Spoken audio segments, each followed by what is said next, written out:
자, 우리가 ABC 계산 절차 요거에 대해서 쭉 봤고, 이제 3절 이제 ABC와 개별원가 계산을 비교했을 때 개별원가 계산이 정확성이 떨어져 왜곡이 일어나는 거 요거 보도록 하겠습니다. 3절에 비교하고 밑에 1 개별원가 계산 원가의 왜곡 있죠? 이 부분이 서술형으로 제일 많이 나오는 부분이에요. 141페이지 개별원가 계산의 원가 왜곡 서술형으로 제일 많이 나온다. 자, 개별원가 계산을 하게 되면 거기 결론이 뭐냐 하면 거기 파란색으로 있는 겁니다. 개별원가 계산은 노동시간이나 기계시간처럼 단위수준과 관련된 배부 기준으로 비단위수준 활동의 원가를 제품에 배부해서 원가 왜곡의 문제가 발생한다. 이걸 이제 이해해야 돼. 그 원가 왜곡의 구체적인 원인은 그 밑에 있는 제품 원가 평준화 동그라미 1번 있죠? 코스트 스무싱. 원가 평준화는 개별원가 계산에서는 비단위순 활동 원가를 단위순 배부 기준으로 광범위하게 평균화해서 여러 원가 대상에 균일하게 배분하는 거, 이걸 말하고 피넛버터 원가 계산이라고도 한다, 이렇게 돼 있고, 제품 원가의 상호보조, 원가 평준화 현상이 나타나서 제품 원가 과대평가되면 다른 제품은 또 거꾸로 과소평가돼서 다 왜곡된다, 요건데 요걸 이렇게 말로 읽는 것보다 그 뒤에 있는 3-4번 그거 같이 한번 풀어보는 게 또 이해하기 편하니까 3-4번 문제 가지고 숫자를 놓고 좀 설명을 드릴게요. 3-4번 그거 좀 읽어보세요.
자, 거기 보시면 작업이 두 개 있습니다. 301, 302 두 가지 작업이 진행됐고요. 작업별로 작업 원가표 직접 재료원가, 직접 노무원가 집계돼 있죠. 301 작업에 재료 20만원, 노무원가 40만원 이렇게 집계돼 있고, 302 작업은 재료 60만원, 노무원가 30만원.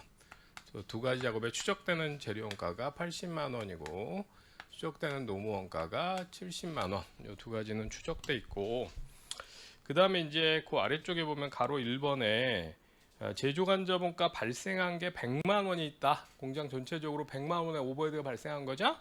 그거를 기존의 개별 원가 계산은 뭘 기준으로 배분하는 거예요? 노동 시간 기준으로 배부하겠다, 이렇게 되어 있는 거죠. 노동 시간은 모든 제품이 한 단위에 1시간 노동 시간을 쓴다. 301 작업을 통해서 3000개의 A 제품이 만들어졌는데 거기는 3000시간 썼고, 302 작업을 통해서는 2000개의 B 제품이 만들어졌는데 거기도 한 단위 1시간 써서 2000시간 쓴 거죠. 전체 노동시간 5000시간 썼습니다. 그러면 전체 오버헤드가 현재 100만 원이니까 100만 원의 오버헤드를 노동시간 기준으로 배부하면 301 작업이 지금 몇 시간이에요? 301 작업이 3000시간이고 302 작업은 2000시간이니까 비율로 보면 60%, 40% 이렇게 배부하면 되죠?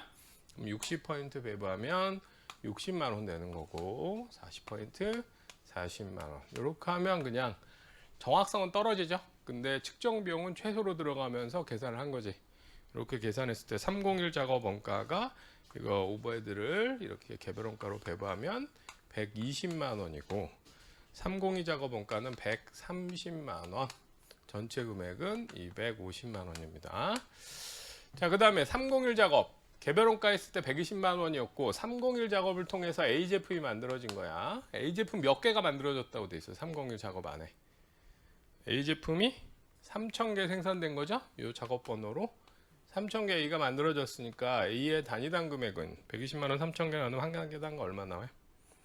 한 개당 400원이 단위당 제조원가 되겠지. 그럼 400원이 단위당 제조원가고 302를 통해서는 B 제품이 만들어졌는데 B가 2000개 만들어졌어요. 그래서 130만 원 2000개로 나눠보면 한 개당은 650원이 단위당 제조원가 되는 거죠. 그래서 단위당 제조원가는 302가 훨씬 큰 걸로 이렇게 계산된 거예요.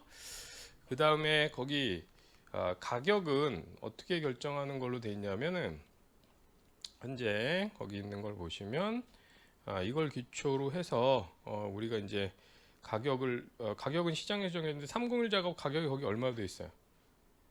3-4번 문제 앞에 보면 301 작업 원가에 쭉 금액이 나왔고 밑에 단위당 판매 가격이 나와 있죠? 한 개당 얼마에 파는 거야? 450원에 파는 거고 302는 600원에 팔고 있는 거죠 현재. 그럼 301은 450원에 판매하고 있고 302는 600원에 지금 팔고 있는 거야. 자, 그러면은 현재 개별원가 계산 얘는 측정 비용은 적게 들어간 거예요. 측정 비용 적게 들어간 개별원가 계산한 걸 기초로 여러분이 경영자야 의사결정을 하면 판단을 해보면 301은 가격이 더 높아요. 수익성 있는 제품이죠. 302는 원가가 더 커. 그러면 302의 경우에는 지금 이익이에요, 손실이에요.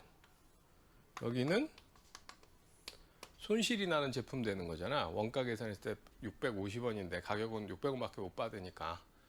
그럼 이거 손해니까 이제 어떻게 해야 돼? 여러분이 경영자라면 손해나는 제품이 계산됐어. 그럼 얘는 생산을 중단하든가 가격을 인상해야 되는 거죠.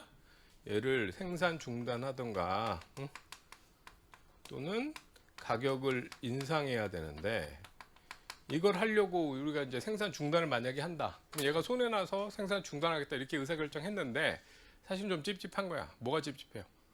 여기 있는 오버헤드를 노동시간 가지고 간단히 배부했는데 우리 공장은 되게 복잡하단 말이에요. 그래서 실제로 오버헤드를 발생시킨 게 노동시간이 아닌데 걔를 기초로 원가 계산한 거 가지고 얘가 손해라고 생산 중단하면 내가 이거 잘못 판단한 거 아닌가 이런 걱정이 생기는 거지. 그래서 직접 원가는 추적했으니까 걔 때문에 발생한 게 명확하잖아요. 얘를 좀 더 정확하게 배부하자. 돈이 더 들어가더라도 측정 비용이 그렇게 해서 발전시킨 게 활동기준 원가 계산이지. 그래서 이거를 활동기준 원가 계산한 게 그 두 번째 물음이에요. 가로 3번 자료에 있는 거 기초로 해서 두 번째 구사항은 ABC를 해보겠다는 거죠. 그러면 직접 원가는 활동기준 원가 계산에서 직접 원가는 활동별로 짓게 한다. 바로 추적해서 짓게 한다. 직접 원가는 추적해서 짓게 하는 겁니다. 활동기준 원가 계산에서도 직접 원가는 오버헤드만 정확하게 배부하는 거예요. 활동별로. 그래서 활동기준 원가 계산에서 정확한 배부 대상이 되는 건 오버헤드다. 그래서 여기 오버헤드를 지금 어떻게 하기로 했냐면은 여기 내용에 보시면은 세 가지 코스트 풀로 나눈 거죠. 원가 집합을. 세 가지 활동 중심점으로 만든 거야. 그래서 조립 작업에 25만 원. 그다음에 검사 작업에 40만 원. 그다음에 작업 준비에 35만 원. 그럼 여기까지 하면 뭐는 이미 끝난 상태인 거냐면 활동 분석은 이미 했고 활동 중심점을 설정해서 활동 중심점까지 원가 짓게 된 거야. 그래서 그 원가 동인도 거기 선택했죠. 그래서 활동 중점의 집계된 원가를 배부율 찾아서 배부만 더 하면 되는 거지. 현재 상태는. 그래서 조립이다. 그럼 25만 원인데 원가 동의는 뭘로 선택한 거예요? 조립은 노무, 시간, 듀레이션을 쓴 거죠. 그래서 여기 3000시간 301이 그다음 302가 2000시간 썼으니까 이걸 뭐 배부율 찾아서 배부해도 되지만 우리 시험 문제는 보통 두 가지 정도 제품 나오면 비율로 그냥 때려 넣으시면 돼. 계산만 맞으면 되니까. 그럼 60포인트, 40포인트. 그럼 얼마씩이에요? 15만 원 하고 10만 원 하고. 그다음 검사는 원가 동인이 뭐예요? 검사 횟수입니다. 우리 검사 활동은 단위 수준 활동일 수도 있고 묶음 수준 활동일 수도 있었어요. 기억나실지 모르겠는데 지난 시간에 했던 거. 만약에 전수 검사라면 모든 제품에 한 번씩 검사를 하니까 걔는 뭐가 돼야 돼요? 단위 수준 활동이 돼야지. 근데 표본 검사면 뭐 100개당 하나씩 한다. 그러면 이건 뭐예요? 묶음 수준 활동이 되겠죠? 근데 여기 문제는 뭐였어요, 지금? 품질 검사는 표본 검사로 생산 배치당 1회 한다. 그러면 얘는 묶음 수준 활동인 거야. 그다음에 그 밑에 보면은 품질 검사 그 위에 그래서 품질 검사는 301은 몇 번 했어요? 150회 했죠? 150회 했고 302는 10회만 했어. 그래서 합쳐 보면 토탈 160회가 검사한 전체 횟수예요. 그럼 여기 301이 150회, 302가 10회. 그래서 160회니까 40만 원 160을 나눠서 16분의 15, 16분의 1 이렇게 나눠주면 되는 거죠? 그러면 여기 301 작업에는 40만 원 중에 37만 5천 원이 301 작업 원가로 배분되고 302 작업 원가는 2만 5천 원만 배부가 되는 거지. 10회만 했으니까. 자, 그 바로 밑에 가로 4번 자료 한번 보시면 요구사항 바로 위에 있는 거. 거기 143페이지 요구사항 바로 위에 표에 가로 3번 자료 있죠? 거기 한번 보시면 301 제품은 3,000개를 만들었는데 한 배치 크기가 얼마예요? 301은 20개당 한 번씩 묶음 수준 활동과 20개를 한 배치로 해서 작업을 계속 진행해 간 거예요. 그래서 생산 배치 수가 150회였어. 그래서 150번이나 검사를 한 거야. 반면에 302 작업은 2,000개를 생산하는데 한 배치 크기가 200개로 훨씬 컸죠. 그래서 검사는 10번만 하면 됐던 거야. 그래서 전체 160회가 된 거야. 이해되세요? 그 다음에 배치당 작업 준비 시간도 301은 150 배치인데 배치당 3시간씩 필요해서 작업 준비를 450시간이나 했어야 되고 302는 배치 크기가 200개로 커서 10배치만 처리하면 됐죠? 그래서 작업 준비를 한 배치당 5시간 해가지고 50시간만 썼으면 되는 거야. 상황 이해되세요? 그래서 301은 작업 준비를 450시간이나 했어야 되고 302는 작업 준비를 50시간만 하면 됐죠. 그럼 비율로 보면 90%, 10%. 그러면 35만 원, 90% 하면 31만 5천 원, 10% 하면 3만 5천 원. 이렇게 배부하면 되겠지. 이렇게 하면 검사나 작업 준비. 질문. 여기 있는 검사 활동, 작업 준비 활동은 단위 수준 활동이에요? 묶음 수준 활동이에요? 현재 이 문제는. 여기 조립은 뭐야? 배부기 노동 시간이죠? 하나 만들 때마다 다 조립하겠죠? 그럼 단위 수준, 묶음 수준, 제품 수준 뭐야 걔는? 조립 활동은 단위 수준이야. 모든 제품의 활동이 수행되는 거야. 반면에 검사나 작업 준비는 지금 여기서 묶음 수준 활동이에요. 배치당 한 번씩 수행되는 거야. 검사라면 150배치를 처리해서 A 제품은 150회 했던 거고 301, B는 302는 한 배치가 커서 10회만 검사를 했으면 되는 거지. 그 다음에 작업 준비도 묶음 수준 활동이라 150회나 작업 준비를 했기 때문에 301은 시간이 상대적으로 많이 들어갔고 여러 번 작업 준비를 했어야 돼서 반면에 302는 배치 크기가 커서 10번만 10배치만 처리하면 됐으니까 상대적으로 작업 준비 시간이 훨씬 적게 들어간 거지. 이해되시죠? 그래서 배분해 보면 301 작업 원가는 이렇게 배분하면 144만 원이고 302 작업 원가는 106만 원이에요. 전체는 250만 원이고. 자, 이걸 기초로 단위당 원가를 찾아보면 생산량으로 나누면 단위당 원가 나오겠죠? 301 작업은 140만 원 들어가서 3,000개를 생산한 거니까 3,000개를 나눠보면 한 개당 얘는 480원이고 302 작업은 2,000개를 만들면서 106만 원 들어간 거니까 얘는 한 단위당 530원이야. 자, 이제 가격과 비교하면 프라이스는 301의 가격은 450원이고 302의 가격은 600원이에요.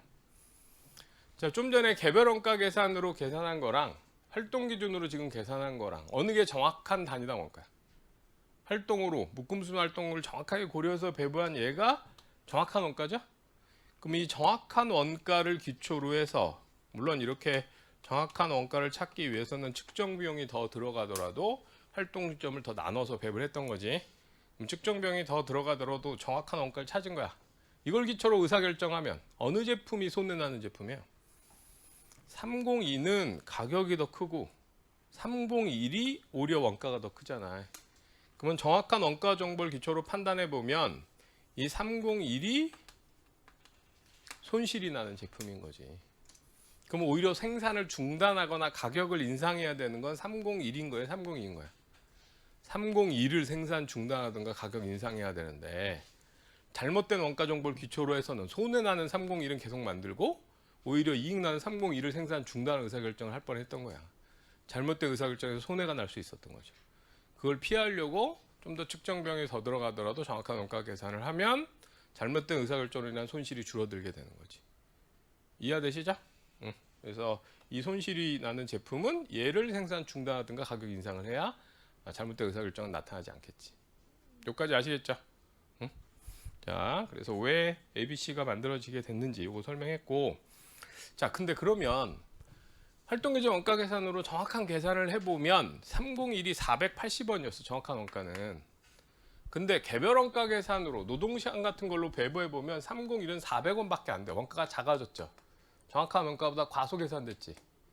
반대로 302 B제품은 정확한 원가 계산을 해보면 530원밖에 안 들어갔단 말이에요. 근데 개별 원가 계산했더니 그거보다 더 크게 650원이나 들어간 것처럼 과대 배분됐다고. 얘는 왜 이런 문제가 생긴 거야?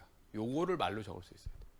이런 문제가 나타난 이유, 이렇게 개별 원가 계산에서 원가 왜곡이 생긴 이유. 그 이유는 지금 여기 넘버 301 이제 A 제품이고 넘버 302가 B 제품인데 상대적으로 한 배치의 크기가 큰 제품이 어느 거예요? A와 B 중에? 아까 A는 한 배치 크기가 얼마였어요? 20개씩이었잖아요. 20개당 한 번씩 검사도 하고 작업 준비도 했어야 되는 거 아니야. 배치 크기가 상대적으로 작았어. 반면에 B는 한 배치 20개였나? 몇 개 다시 한번 보면 그 앞에 한 배치 크기가 20개였잖아.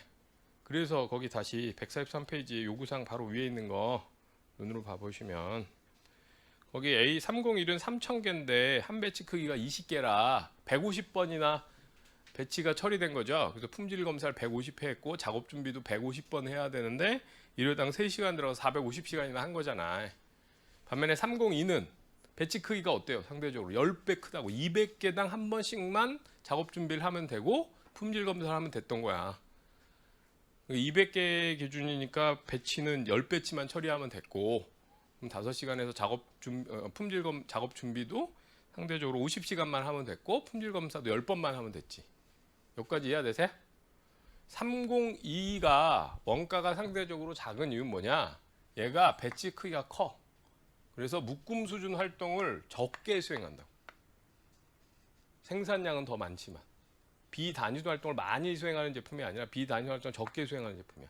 반대로 가면 301은 상대적으로 생산량은 작아요. 생산량은 뭐 상대 비슷하다고 하면 얘가 3,000개로 좀 더 많으니까 생산량은 얘가 150% 큰데 묶음 크기가 작다 보니까 비단위소 활동을 수행하는 횟수는 훨씬 크죠. 묶음수 활동을 많이 수행하다는 제품이란 말이에요. 얘는 301이. 얘가 묶음수 활동, 검사나 작업 준비를 많이 하니까 그걸 정확하게 고려해서 배부하면 원가가 많이 배분돼야 되는 거고 302는 묶음수 활동을 적게 수행하는 제품이니까 그걸 정확하게 고려하면 원가가 적게 배분돼야지. 근데 활동기준 원가 계산은 묶음 수준이나 제품 수준을 정확하게 고려하기 때문에 그 부분을 정확하게 반영해서 301 원가는 묶음 수준을 많이 수행했기 때문에 원가 많이 배분했고 301은 묶음 수준 활동을 적게 수행했으니까 적게 배분한 거야. 이해되시죠? 그래서 301처럼 묶음 크기가 작은 제품 한 배치 크기가 여기 20개잖아. 그러면 묶음 수가 어떻게 돼요? 배치 수가 많아진다고. 반면에 302처럼 한 묶음 한 배치의 크기가 커지면 한 번 200개를 한 배치로 작업을 하면 그러면 여긴 10번만 작업 준비를 하면 됐잖아요. 횟수로. 그러면 상대적으로 묶음 수가 어때요? 묶음 수가 작아지니까 원가를 조금 발생시킬 거란 말이야. 배치 수준 활동 원가를. 이해되세요? 그래서 그거를 정확하게 반영해서 원가를 배부한 게 개별 원가 계산이에요? 활동 기준 원가 계산이야? 이 묶음 수준을 정확하게 반영해서 원가 배분한 게 묶음 수 활동을 정확하게 반영한 게 활동 기준 원가 계산이죠. 그래서 ABC 계산은 ABC 원가는 이게 정확한 원가고 얘는 상대적으로 묶음 크기가 작아서 묶음 수준화 활동을 많이 수행하는 제품의 원가는 원가 많이 배분돼야 되고 302처럼 묶음 크기가 커져 묶음 수준 활동을 적게 수행하는 제품은 원가가 조금 배분돼야 돼. 근데 ABC는 이런 비단위 수준 활동의 대표적인 게 지금 얘기한 묶음 수준이나 제품 수준 활동 이거를 정확하게 비단위 활동의 원가를 발생시킨 요인을 고려해서 원가를 배분하죠. 그러니까 정확한 배분이 돼서 비단위 활동을 자주 수행하는 제품 원가는 크게 계산되는 거고 비단위 활동을 적게 수행하는 제품은 작게 배분된 거야.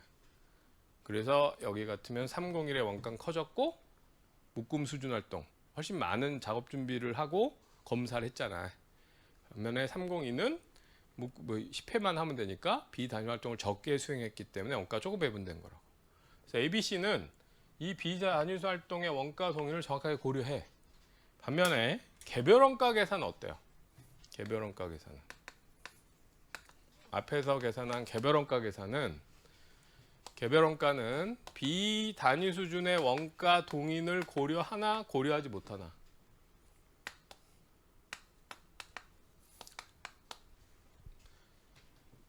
묶음수 10회, 150회 아니면 작업 준비 시간 이런 거 고려해요 못해? 개별 원가 계산은 고려하지? 못하죠. 응? 비단위 수준 원가 동인을 고려하지 못하고 뭘로 배부해?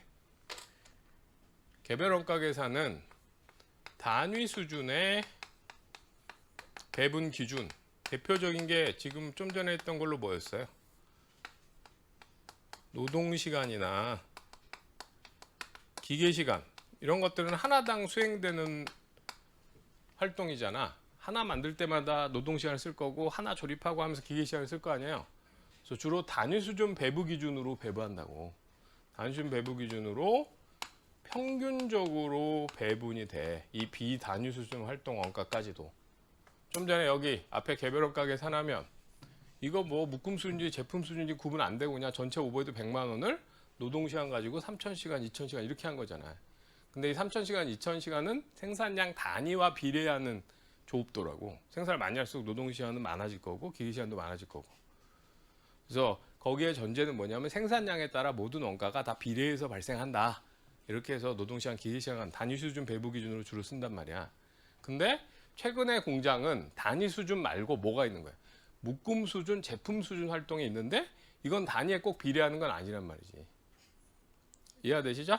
근데 이런 비단위 활동의 원가가 배분될 때 개별 원가 계산은 어떻게 되는 거야? 얘를 정확하게 고려하지 못하고 그냥 다 섞어서 노동시간, 기계시간 가지고 평균적으로 배분해 버리는 거지. 그래서 개별 원가 계산은 노동시간, 기계시간 기준으로 평균적 배분이 일어난다. 이렇게 평균적 배분을 해버리면 어떻게 되느냐? 그러면 비단위 수준 활동을 자주 수행하는 제품, 여기 301처럼 묶음 수가 많아서 묶음 수준 활동을 많이 수행하는 제품, 이거를 활동 기준이면 정확하게 배분해서 원가를 많이 배부하는데 개별 원가는 그게 고려가 안 되니까 정확한 원가에 비해서 과대 계산돼, 과소 계산돼. 과소 배분되는 거죠. 그래서 301이 개별 원가 계산했을 때 원가가 과소 계산된 거예요. 이게 과소 배분이 일어나고, 반대로 302처럼 비단위 활동을 적게 수행하는 제품은 사실 묶음 수준 원가를 적게 배분받았어야 되는데 그걸 고려해요, 못해요? 고려 못하고 그냥 다 섞어서 노동시간 가지고 배부하니까 상대적으로 나는 단위 수준 노동시간 기준으로 들어간 거는 뭐 비슷하지만 묶음 수가 작기 때문에 묶음 활동은 되게 조금 발생시켰는데 그게 고려 안 되고 그냥 다 섞어서 배분해 버리니까 정확한 원가보다 어떻게 되는 거야? 과대배분돼 버리는 거지. 이해되시죠? 여기 예를 들어 ABC로 301 원가는 480원이었잖아. 묶음 수준 정확하게 고려했으면. 근데 개별 원가 계산하니까 아까 얼마로 끝났어요? 그냥 400원으로 계산된 거야. 비단위 활동을 고려하지 않았기 때문에. 302 같으면 ABC로 정확하게 원가 계산하면 530원이었어야 되는데 아까 그냥 묶음 수준, 제품 수준, 검사 활동이나 작업 준비 활동 분리하지 않고 다 섞어서 노동시간 가지고 평균적으로 배분해 버리면 정확한 원가 530원보다 얼마로 됐어요? 650원으로 커져 버렸잖아. 그럼 여기 있는 이 100만 원 안에 들어가 있는 내용을 자세히 보면 세 가지가 있는 건데 조립, 검사, 작업 준비. 조립 같은 단위 수준 활동은 왜곡이 안 일어나. 어차피 생산량이 많으면 늘어나는 원가니까. 그래서 얘는 문제가 없는데 묶음 수준이나 제품 수준 활동은 딱 생산량에 비례하는 게 아니란 말이에요. 배치 수에 비례하는데 그 배치 수와 관련된 원가가 발생하는 걸 정확하게 고려하는 게 ABC고 개별은 걔를 고려하지 않고 그냥 섞어서 단위 수준 기준으로 배부하니까 묶음 수준 활동을 많이 수행하는 제품은 정확한 원가에 비해서 개별하면 과소 배분되고 묶음 수준 활동을 별로 수행하지 않는 제품의 원가는 정확한 원가 계산한 거에 비해서 제가 과소됐다는 건 어때요? 다른 쪽에 더 갈 거 아니야. 이쪽은 과대 배분돼 버리는 그런 문제가 나타나는 거야. 그래서 원가 왜곡이 일어나는 거야. 개별 원가 계산에서. 그래서 개별 원가 계산에서 원가 왜곡이 일어나는 이유 뭐다? 개별 원가 계산은 비단위 수준 원가 동인, 묶음 수준이나 제품 수준의 원가 동인을 고려하지 못하고 단위 수준 배부 기준인 노동시간이나 기계시간 기준으로 묶음 수준 원가까지 다 평균적으로 배분해 버리는 거야. 그러니까 비단위 활동을 많이 수행하는 제품의 원가는 과소 배분되고 비단위 활동을 적게 수행하는 제품의 원가는 과대 배분되면서 왜곡이 일어나는 거죠. 이해되시죠? 그래서 이거 비단위 수준 원가를 단위 수준 배분 기준으로 평균적으로 배부하는 거, 이걸 우리가 뭐라고 부르나 앞에 읽었던 원가 평준화 현상이야. 다시 한번 읽어볼게요. 그 앞에 있던 거 책의 141페이지 가로 1번에 동그라미 1번 코스트 스무싱, 영어 표현으로 코스트 스무싱이에요. 원가 평준화. 개별 원가 계산에서는 비단위 수준 활동 원가, 묶음 수준이나 제품 수준 활동 원가를 단위 수준 배부 기준으로 광범위하게 평균화해서 여러 대상에 균일하게 배분하는 거. 이러다 보니까 묶음 수준이나 제품 수준 활동 원가가 왜곡되게 배분되는 거야. 그거를 뭐 피넛버터 원가 계산, 이건 뭐 원가 관리 회계 전공한 사람들의 상상력의 빈곤을 볼 수 있는. 이 서양 사람들은 이렇게 은유적인 표현 좋아하잖아요. 그러니까 이제 요즘은 좀 바뀌었지. 우리나라도. 우리나라 원래 한자말을 쓸 때 한자 문화권의 사람들은 어떤 컨셉을 설명할 때 은유적인 표현을 쓰지 않아. 한자말이 뜻을 갖고 있으니까 직접적으로 개를 얘기하지. 개를. 그래서 저작권이 없는 거야. 그 컨셉이 중요한 거고. 만류 인력의 법칙이잖아요. 그럼 뜻이 나오잖아. 뭔지 이게. 응? 근데 그거를 서양 사람들의 컨셉으로 이름 붙이면 뭐야? 뉴턴 법칙이잖아. 이 네임에 그게 안 들어간단 말이야. 컨셉이. 그러다 보니까 사람 이름이 중요해지는 거야. 그래서 저작권에 대한 컨셉이 더 명확해지는 거지 걔네는. 응? 그래서 과학 공부하면 짜증나. 뭐 케플러 뭐야 얘는. 응? 다 사람 이름 땡겨오잖아. 응? 근데 한자말은 원래 뜻으로 들어간다고. 근데 요즘 우리말은 사실 우리말은 한자말이 있는 그런 의미가 들어가 있는 말들은 아니잖아. 그러니까 머리자를 따잖아요. 그래서 머리자를 딴 순간 뭔 말인지 사실 알 수 없는 말이야. 어? 머리자 따는 거는. 그렇잖아. 응? 그래서 막 머리자 딴 거를 잘 알면 뭔가 응? 더 첨단인 것처럼 하는 건 내가 보기엔 바른 방향은 아니야. 응? 그게 뭐 의미가 없잖아요. 그때 잠깐 스쳐 지나가는 거고 더 지나면 또 다 사라질 말들이야. 지나보세요. 10년만 지나면 그 말들이 다 없어지고 다른 말로 바뀔 거야. 뜻도 아니고. 응? 근데 어쨌든 그래서 저쪽 사람, 서양 사람들은 직접적으로 워딩에 그 의미를 부여하기 어려우니까 은유적으로 컨셉을 만들든가 사람 이름을 넣어. 응? 그래서 은유적인 표현들을 좋아하죠. 응? 그래서 블루 오션 무슨 뜻이야? 요즘 또 많이 안 쓰는데 블루 오션이란 말 들어본 적 있나? 블루 오션 사실 그건 서양 사람들 컨셉이야. 우린 블루가 좋은 거야, 나쁜 거야? 주식시장에 블루해봐. 마음이 불우해. 응? 아시아 쪽은 빨간색을 좋아하잖아. 빨간색이 좋은 거고 파란색이 나쁜 거 아니야. 근데 그쪽은 반대야. 파란색이 좋은 거야. 빨간색이 나쁜 거고 컨셉이. 응? 근데 블루오션이다. 그러면 그게 아시아 컨셉으로 무주공산 그거를 서양 사람들이 만든 표현이야. 무주공산 뭐예요? 무주공산 주인이 없는 빈 땅. 응? 가서 깃발만 꼽으면 내 땅 되는 거. 근데 그걸 저쪽 컨셉으로 하면 블루오션 되는 거잖아. 응? 바다 아무도 없는데. 응? 그러니까 그런 것처럼 약간 상징적인 표현들을 갖다 넣어서 이제 쓰는데 원가 관리 회계 하는 사람들은 그런 은유적인 표현에 너무 약해. 그런데 어쩔 수 없어. 우리는 은유적인 표현을 하면 안 된단 말이야. 회계는 회계에서 상상력을 발휘하면 분식이거든. 응? 우리는 있는 그대로 해야 된단 말이야. 응? 상상력이 사라지는 거지. 근데 그래놓고 어설프게 넣으니까 이런 뭐 응? 피넛버터 원가 계산 이따 있게 나오는 거야. 응? 이게 뭐냐면 땅콩버터. 땅콩버터가 샌드위치에 바르면 어떻게 돼요? 우리나라 사람들은 잘 안 발라 먹잖아. 발라 먹나? 뭐 맛있게 드세요. 뭐 근데 응? 그 샌드위치에 바르면 빤빤해지잖아. 응? 그것처럼 좀 빤빤해진다. 이렇게 빤빤해진다. 이런 표현을 은유적으로 뭐 피넛버터 원가 계산 이렇게 말한 거야. 좋지 않잖아. 응? 근데 그냥 혹시 이게 시험에 나오면 그 뜻이다 생각하더라고. 코스트 스무싱. 무슨 얘기인지 이해되시죠? 응. 그래서 원가 평준화, 피넛버터 원가 계산의 현상 때문에 비단위 활동이 정확하게 고려되지 못하고 단위 수준 배부 기준으로 배부하니까 비단위 활동을 많이 수행하는 제품의 원가는 과소평가되고 비단위 활동을 적게 수행하는 제품의 원가는 과대평가되면서 원가 왜곡이 일어난다. 그 다음 한쪽이 과소되면 그게 다른 쪽에 배분될 테니까 나머지는 어떻게 돼? 과대배분돼서 한쪽에 왜곡되면 나머지 배분돼서 다 왜곡된다. 그게 제품 원가의 상호보조야. 서로 영향을 줘서 다 왜곡된다. 결국 정상적인 애가 하나 더 없어진다. 응? 이게 상호보조. 그래서 상호보조라든가 그 다음에 원가 평준화 요거는 알아놓으셔야 돼. 이해되시죠?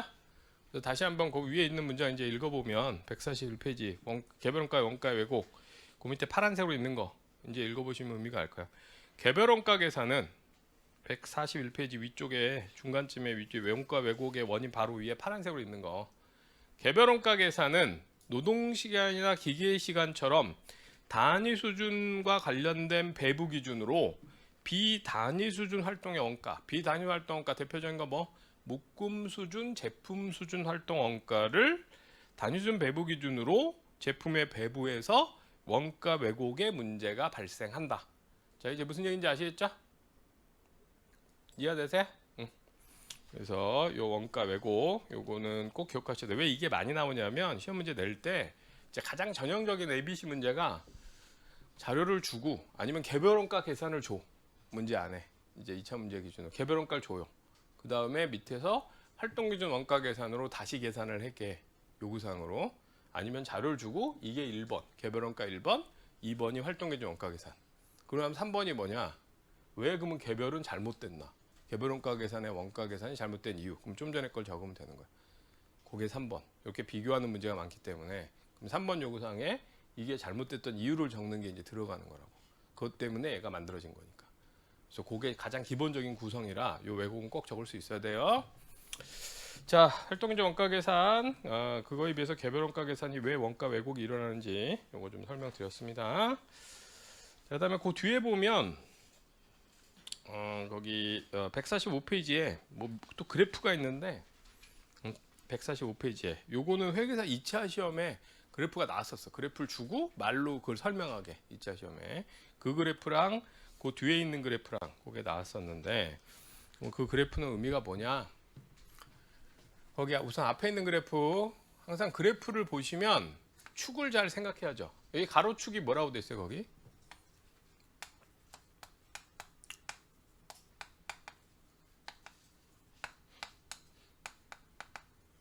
가로축이 매출액 순서로 제품이야. 제품을 누적도로 표시한 거고 세로축이 매출액이에요. 매출액. 응? 그러면 일반적으로 많은 기업, 대기업들은 주로 매출액이 큰 제품, 20%, 응? 주요 제품이죠. 이 주요 제품 20%가 회사 전체 매출액의 몇 퍼센트를 달성할까? 회사 전체 매출액의 80%를 얻고, 응? 별로 안 팔리는 제품 80%가, 응? 별로 안 팔리는, 판매량이 적은 제품, 응? 이 80%가 매출액의 20%를 얻어내는 거야. 많은 기업들이. 주요 제품들이 매출액의 대부분을 차지하고 별로 안 팔리는 제품이 나머지를 20% 정도를 차지하는 거죠. 이해되세요? 예를 들어 농심이다. 농심의 라면 주요 제품 뭐겠어요? 뭐 신라면, 짜파게티, 너구리 그 세 제품이 농심 라면 매출액의 대부분을 차지하고 별로 안 팔리는 제품 농심에서 만드는 라면 종류 한 100종류 된대요. 우리 듣도 보도 못한 뭐 된장라면 뭐 이런 거 있는 거야. 응? 일본은 된장라면이 많단 말이에요. 거긴 된장 베이스잖아 기본적으로. 응? 우린 잘 안 먹지. 응? 그럼 이제 그런 별로 안 팔리는 제품들이 있잖아요. 걔네들이 매출액 20%를 달성하는 거야. 무슨 얘기인지 이해되시죠? 그럼 이 주요 제품은 판매량, 조업도가 상대적으로 어떨까요? 주요 제품은 조업도가 높겠지. 판매량이 많을 거예요. 별로 안 팔리는 제품은 조업도가 판매량이 어떨까요? 상대적으로 낮단 말이야. 조업도가. 에? 주요 제품은 판매량이 많고 별로 안 팔리면 판매량이 작아. 근데 일반적으로 공장에서 발생한 원가는 뭘로 배분하겠어요? 이 판매량과 관련되는 배부 기준으로 배부한단 말이에요. 그러면 얘는 판매량이 많으니까 원가가 어떻게 돼? 많이 배분되고 얘는 판매량이 적으니까 원가가 조금 배분되겠죠. 응? 그래서 이 판매량 기준으로 원가를 배분하면 묶음 수준, 제품 수준 같은 것도 다 포함해서 배분을 해버리면 상대적으로 주요 제품의 원가가 어떻게 돼? 과대배분되고 별로 안 팔리는 제품은 원가가 과소배분되겠지. 이해되세요? 별로 안 팔리니까 예를 들어 개발을 한다. 새로운 라면 개발한다. 그럼 개발비 같은 것도 그냥 판매량 기준으로 배부하면 계속 팔리고 있는 신라면이나 짜파게티, 너구리에 많이 배분되고 새로 개발하는 애들한테는 별로 배분이 안 되는 거야. 이해되시죠? 그러면 보통 가격은 원가를 베이스로 해서 가격을 결정한단 말이에요. 그럼 가격이 상대적으로 과대배분된 건 가격이 어떻게 되겠어요? 높아지고 과소배분된 건 가격이 낮아지겠지. 그죠? 그러면 나는 주요 제품은 가격이 비싸지면서 경쟁력이 어떻게 돼? 나빠지는 거죠. 별로 안 팔리는 제품은 사실은 원가가 적게 들어간 게 아닌데 원가를 과소배분해가지고 가격을 낮춰놓고 있으니까 오히려 경쟁력이 있는 것처럼 착각하게 되는 거야. 그래서 주요 제품은 경쟁력이 약화되고, 응? 그 다음 별로 안 팔리는 제품은 착각해서 오히려 판매를 집중하다 보면, 판매를 더 촉진하다 보면은 전체적으로 수익성이 어떻게 되겠어요? 나빠지겠지. 응? 수익성이 악화된다.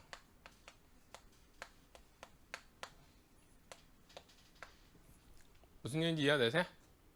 그래서 주로 팔리는 제품 20%가 전체 매출액의 대부분을 차지한단 말이에요. 응? 그런데 그 제품이 많이 팔리니까 거기에 원가를 많이 배부한다고. 거기에 원가를 많이 배부하다 보면은 주요 제품은 오히려 수익성이 낮게 판단돼 버리고, 별로 안 파는 제품은 거꾸로 수익성이 있는 것처럼 착각하게 돼서, 응? 그래서 오히려 판매를 집중하는 그런 오류를 범할 수 있게 되는 거야. 이해되시죠? 이런 회사들이 이제 너무 제품이 많은데 이게 애매하니까 활동 기준 원가 계산을 해서 다시 계산해 본 거야. 정확한 원가를 ABC를 적용해서. 그래서 다시 계산해 보고 나서 수익성을 판단한 게 그 뒤에 있는 그래프예요. 그래서 ABC 적용하고 났더니, 그러면 그래프에 다시 가로축은 뭐냐면 여기도 제품 누적인데, 이때 제품은 이익 순서야. 이익 순서. 이익이 많은 순서. 이익이 큰 제품부터 이익이 적은 제품으로. 이해되시죠? 이익 순서대로하고 세로축이 이익이야. 세로축이 이익이면 주요 제품 20%가 회사가 현재 이익을 얻는 게 100%라면 회사 현재 이익의 300%를 얻더라는 거야. 정확한 원가 기초로 해서 보니까.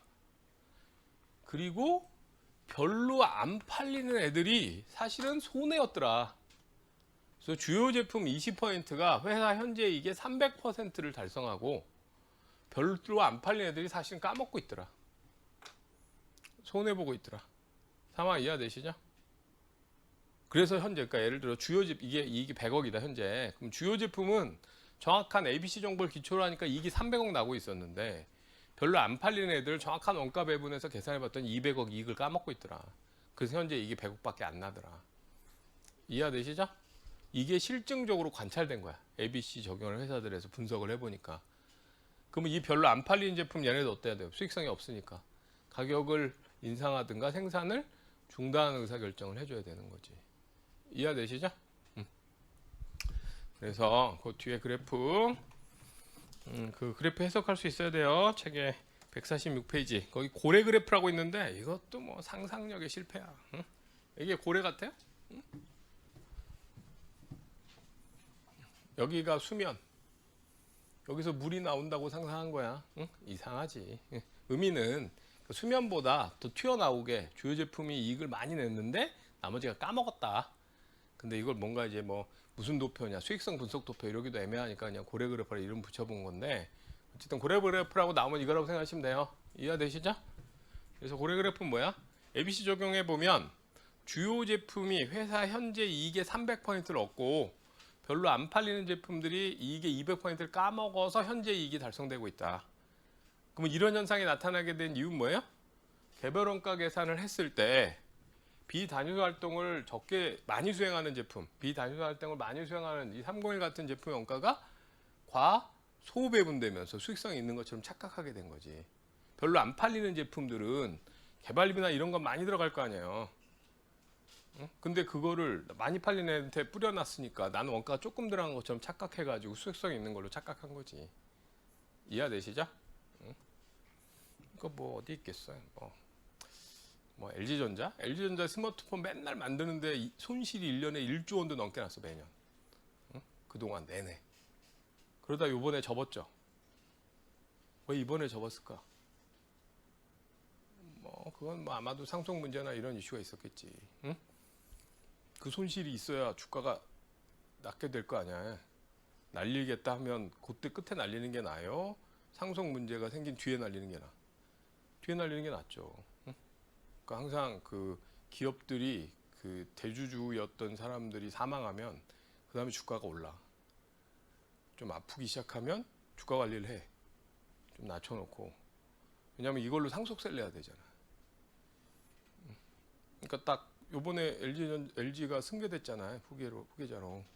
승계되고 나서 손해나는 거 다 날리고, 그러면서 스마트폰도 날리고, 그 다음에 갑자기 전장산업 뭐 이런 거 발표하면서 주가를 쫙 띄워서 그럼 올라가니까 상속세 내기도 좋잖아. 계산은 더 작게 돼 있고.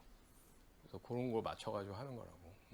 다른 기업들도 마찬가지야. 그래서 보통 이렇게 주가 볼 때 이렇게 회장이 건강 상태가 안 좋은 주식, 그런 걸 장기 투자 목적으로 한 2년, 3년 이렇게 들고 있으면 그 뒤에 훅 오르지. 응? 대표적으로. 응? 근데 뭐 건강한데 계속 간다 이러면 이게 뭐 응? 엉뚱한 장투가 되는 거고, 응? 비자발적 장투가 되는 거야. 응? 내가 몇 개 갖고 있죠. 비자발적 장투. 응? 생각보다 건강들 하시더라고. 응? 근데 뭐 LG 같은 데도 그런 거 중단할 때 지금은 이제 스마트폰이라고 했지만 예전에 피처폰 LG가 그러면 왜 그걸 못 그만뒀냐? 피처폰일 때 삼성보다 더 잘 나갔었단 말이에요. 응? 그리고 만든 제품 자체 퀄리티는 별로 나쁘지 않아. LG 폰도. 근데 뭐 전략이 틀렸지. 그냥 샤오미처럼 갔어야지. 삼성이 잘 가니까 싼 쪽으로 빨리 빠졌어야 되는데 계속 그 프리미엄 폰으로 버텨보다가 드론 꼴 당한 거지. 응? 근데 이제 우리나라 대기업도 애매한 포지션이 있어. 그러니까 한국 대기업이 그렇다고 싼 걸 많이 파는 전략으로 갈 거냐? 이게 한 15년, 20년쯤 전략이었으면 지금 아니잖아. 1등을 해줘야 된다. 응? 이런 컨셉이잖아요. 그러니까 이제 싼 폰으로 가기도 애매했던 거지 뭐. 그래서 뭐 한 10조 원 손해 보고 접은 걸 그걸 응. 스마트폰 들어와서 회사 전체적으로 보면. 응? 근데 이제 그때도 항상 분석은 하는 거야. 근데 LG가 그러면은 스마트폰 말고 LG는 가전은 잘하잖아요. 아세요? 가전은 상대적으로 LG가 더 잘하는 거. 응? 가전 쪽에 이익이 되게 많이 난다고. 가전 제품 되게 많잖아 LG에서. 그렇잖아요. 그럼 그 수많은 가전 제품에서 어느 게 이익이 나고 어느 게 손해 나는 거냐? 이 판단을 정확하게 해야 된다고. 근데 여러분 생각했을 땐 다 독립적으로 잘 할 수 있을 것 같지만 사실은 그런 대기업들은 말이야. 예를 들어 뭐 삼성이다. 삼성전자는 캠퍼스라는 이름을 쓰잖아 공장을. 미국 애들 따라해서. 애플도 무슨 캠퍼스 그러잖아. 본사 있는 공장 있는데. 응? 삼성도 캠퍼스라 그러잖아요. 수원에 가면 수원 캠퍼스가 있거든요. 삼성에. 수원 캠퍼스를 들어가 보면 되게 넓은 땅이야. 그래서 그 안에 공장이 몇십 개가 있어 이렇게. 그 안에 병원도 있고 다 있어요. 응? 그러면 거기 공장에 20개 있는 공장 중에 여기 냉장고 공장이 있다. 그럼 냉장고도 종류가 되게 많잖아. 그럼 그 수많은 냉장고의 각각의 수익성을 분석해 줘야 되는데 그때 개별 원가 계산하다 보면 그 중에 별로 안 팔리는 모델들 이런 애들은 사실은 수익성이 되게 나쁜데 개발비나 이런 거 배분 안 받으니까 이익 나는 것처럼 착각하게 된다는 거예요. 그래서 점점 이제 그런 것들을 줄이다 보니까 최근에 LG나 삼성이나 이런 데는 싼 소규모 가전제품 잘 안 만들어 버리잖아. 손해만 나고 개발비만 많이 들어가니까. 응? 거꾸로 그래서 뭐 그 외국 서양 그러니까 유럽에 있는 옛날에 유명했던 가전 회사들은 그 틈새에 겨우 살아남고 있는 거지. 응? 옛날에 뭐 그 다이슨 막 이런 영국의 되게 큰 가전 회사인데 만드는 건 뭐야? 맨 청소기, 응? 헤어 드라이어, 삼성에서 안 하는 거, 응? 팔려봐야 이거 손만 많이 가고 막, 응? 아니면 뭐 필립스 세계적인 회사인데 만드는 건 뭐 면도기 이제 막 이게 구석으로 가버린 거지. 그래서 그런 건 안 하는 거야. 제품 종류만 저 괜히 손만 많이 가고 수익성이 떨어지니까. 응? 그래서 지금은 이렇게 분석을 했을 때 이 주요 제품이 매출액의 대부분을 차지하다 보니까 원가를 단위 수준으로 배분하다 보면 많이 배분된다. 그래서 그걸 기초로 판단하면 마치 이쪽 제품이 수익성 난 것처럼 착각하게 된 거예요. 그래서 정확한 원가 계산을 해보면 이쪽 별로 안 팔린 제품은 실제로는 손실이고 주요 제품이 현재 이익보다 훨씬 많은 이익을 내고 있더라. 이런 그래프가 나타나게 된 이유 뭐다? 개별 원가 계산이 원가 왜곡이 되다 보니까 착각했던 거다. 응? 그거 적도록 2차 시험에 나왔었어요. 회계사 2차 시험에. 거기 그래프 있고 바로 밑에 파란색으로 있는 거 밑줄 쳐놓으세요. ABC 원가 정보를 기초로 제품의 이익을 파악하면 가장 수익성이 높은 20%의 제품이 회사 전체 이익의 300%를 달성하고 나머지의 80%의 제품은 이익이 없거나 손실을 보고하고 있는 제품으로 이익의 200%를 잃게 한다. 이해되시죠? 이렇게 생각하시고 자 그래서 요거 고래 그래프 상황 설명할 수 있도록 하시고 요 원가 왜곡에 해당되는 게 또 문제로 나온 게 뒤에 문제 하나 풀어보죠. 되게 162페이지 8번 있어요. 8번 한번 풀어보세요. 162페이지 8번.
자, 거기 보면 두 종류의 제품 X와 Z를 생산합니다. 간접 원가 중에 엔지니어링 변경 원가, 공정 바꾸는 거 뭐 이런 비용들이 들어가는 거예요. 1회 엔지니어링 변경에 소요되는 원가는 900원이다. 엔지니어링 1회에 900원 활동 기준 했을 때. 그다음에 제품별 생산량, 엔지니어링 변경 횟수, 기계 시간이 있습니다. X분 1000개 만들었고 엔지니어링 변경은 14번 했어요. Z는 똑같이 1000개를 만들었는데 엔지니어링 변경은 6번만 했죠. 공정을 막 바꾼 거야. 제품 새로 만들려고. 그럼 이거는 단위 수준 활동 아니죠? 제품 수준 활동인 경우도 있고 묶음 수준 활동인 경우도 있는데 보통 엔지니어링 변경은 제품 수준 활동입니다. 특정 제품 때문에 어떤 엔지니어링 공정상의 기능 같은 걸 더 넣거나 빼거나 이런 거야. 응? 그러면 이런 제품 수준 활동을 X는 많이 수행했죠. 반면에 Z는 반도 안 했잖아. 그럼 묶음 수준 활동을 정확하게 고려하면 어느 쪽에 원가가 많이 배분돼야 돼요? X에 많이 배분돼야지. 예? 근데 그 밑에 보면 엔지니어링 변경 원가를 엔지니어링 변경 횟수가 아닌 기계 시간 기준으로 배분한다. 그럼 기계 시간이라는 건 단위와 관련된 시간이에요. 그래서 거기 X 제품 같으면 한 단위 1시간. 그럼 1000개니까 1000시간 쓰면 되고 반면에 Z는 1000개 만들면서 하나당 2시간을 썼기 때문에 2000시간이나 들어간다고. 그럼 이 기계 시간 가지고 배분하면 어느 쪽에 많이 배분돼요? Z에 많이 배분되게 되는 거지. 그럼 어느 게 정확한 거야? 활동 기준으로 엔지니어링 1회당 원가로 배분하는 게 정확한데 단위 수준 배분 기준 기계 시간으로 배분하면 원가 왜곡이 나타나게 되는 거죠. 응? 그래서 현재 있는 걸로 ABC 활동 기준 적용하면 ABC 적용하면 지금 14회를 했잖아요. 응? 여기 제품 X가 14회를 했고 1회당 900원씩이니까 ABC 종합은 12,600원이 배분이 돼야 돼. 근데 이거를 개별 원가 계산으로 기계 시간 가지고 하면 X 제품은 몇 시간 썼어요? 1000시간 썼으니까 1000시간분이 배분돼야죠.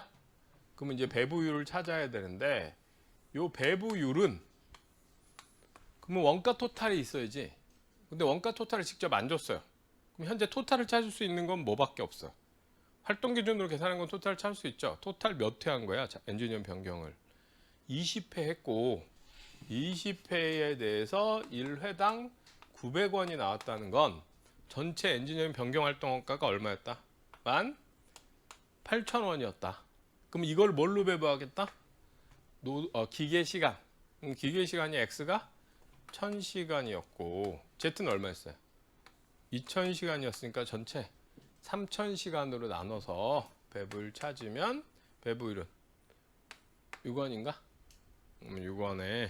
6원이라고 해도 아니면 18,000원을 1대2니까 결국 6,000원 배분돼야 되잖아요. 6,000원 대 12,000원 비율로 해도 되고 6원 하면 6,000원이 배분되는 거야. 그러면 정확한 원가 12,600원에 비해서 6,600원이 개별 원가만 어떻게 된 거? 과소 배분된 거죠. 비단위 활동을 많이 수행하는 제품인데 그걸 고려하지 못하고 단위 수준 기준으로 배분하다 보니까 6,600원이 과소 배분됐다. 이렇게 되는 거예요. 이해되시죠? 문제 자체 뭐 복잡한 문제는 아니잖아요. 컨셉만 좀 정확하면. 응? 그래서 점수 따기는 좋은 챕터예요. 여기가 계산이 복잡하지 않기 때문에 논리만 정확하게 알고 있으면 말 문제도 그렇게 어렵게 나오지 않고. 자, 그래서 이거 간단하게 외국 문제, 계산 문제 봤고요. 뒤에 147페이지로 돌아가서 개별 원가 계산과 활동 기준 원가 계산 비교한 게 있는데 이건 참고로 읽어 놓으시면 돼. 시험에 직접 언급되지는 않을 거야. 그 위에 3번 있는 거 있죠? 그건 참고로 읽으시고 참고로 그다음에 그 밑에 4절에 장단점 있는데 이거는 나와요. 1차, 2차 다. 이건 외워 놓으셔야 돼. 암기. 자, 활동 기준 원가 계산의 장점. ABC의 장점. ABC를 만든 이유가 뭐야? 뭘 하려고? 정확한 원가 계산하려고 만든 거잖아요. 원가 계산이 정확하다. 정확한 원가 계산이 가능하다. 정확한 원가 계산이 되고 이걸 기초로 수익성에 대한 올바른 의사결정을 할 수 있다. 수익성에 대한 올바른 의사결정을 할 수 있다. 정확한 원가 계산을 해서 그걸 기초로 수익성에 대한 올바른 의사결정을 할 수 있다. 그 다음에 보다 효율적으로 원가를 통제할 수 있어요. 효율적으로 원가를 통제할 수 있다. 이건 왜 그러냐면 우리가 앞에 활동 분석을 하면 활동 흐름도를 파악하는 뒤에 활동 어떻게 하죠? 부가가치 활동과 비부가가치 활동으로 나누잖아요. 응? 그래서 활동을 분석한 뒤에 부가가치 활동하고 비부가가치 활동을 구분해. 그 다음에 비부가가치 활동은 어떻게 한다 그랬죠? 얘는 없앤단 말이야. 불필요한 가치를 창출하는데 기여하지 못한 거면 없애고, 부가가치 활동은 효율성을 보다 높이게 되면 원가가 절감될 수 있겠지. 그래서 개별 원가 계산보다 보다 효율적으로 원가를 통제할 수 있다. 효율적인 원가를 통제할 수 있다. 그 다음에 세 번째, 성과 평가가 개선된다. ABC를 적용하면 활동별로, 활동 중심점별로 원가 동인수, 작업좀 몇 건 했는지, 품질 검사 몇 시간인지 이런 게 다 파악되잖아요. 그 다음에 원가 동인당 배부율도 나오니까 원가를 더 썼는지 덜 썼는지 이런 것도 파악할 수 있죠. 그러다 보니까 성과 평가 지표가 다양해져요. 평가 지표가 다양해지고, 그 다음에 보다 다양한 지표를 기준으로 명확하게 성과를 평가하게 되면 평가받는 사람도 납득하기가 쉽죠. 그래서 피평가자, 평가를 받는 사람들의 피평가자의 수용 가능성도 높아져. 피평가자의 수용 가능성도 커진다. 이해되시죠? 요 세 개가 중요해. 보통 2차 시험에는 뭐 3개 적어라 이런 거가 이제 서술형으로 나올 때 3가지 정도 적어라 이렇게 많이 나오거든요. 그러면 장점 3개를 적어라 그러면 요게 기본이야. 정확한 원가 계산이 가능하다. 효율적으로 원가를 통제할 수 있다. 성과평가 개선된다. 그 다음 부수적으로 하나 더 있는 거는 신축적 원가 계산이 가능하다. 신축적 원가 계산은 어떤 거냐면 새로운 제품을 우리가 개발했다. 그럼 활동 중심점의 원가 동인을 몇 개 어느 정도 쓸지만 추정해 보면 빠르게 오버헤드 배부해서 금액을 계산해 볼 수가 있겠죠. 신축적으로 쉽게 원가 계산해 볼 수 있다. 정확한 원가를. 그래서 4가지가 장점. 책에 거기 있죠. 148페이지 위에 정확한 제품 원가 계산. ABC 이용하면 정확한 제품 원가 계산을 하고 그 밑에 줄에 경영자가 수익성에 대한 올바른 의사결정을 할 수 있다. 그러기 위해서 ABC 만든 거죠.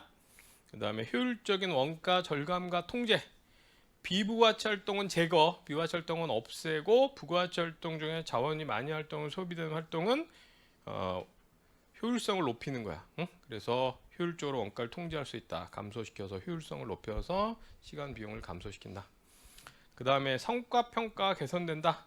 성과평가 개선돼서 평가지표가 많아져 가지고 두 번째 줄에 업무 실적과 성과평가 사이의 관계가 명확해지고 피평가자가 평가 결과를 쉽게 받아들일 수 있게 된다.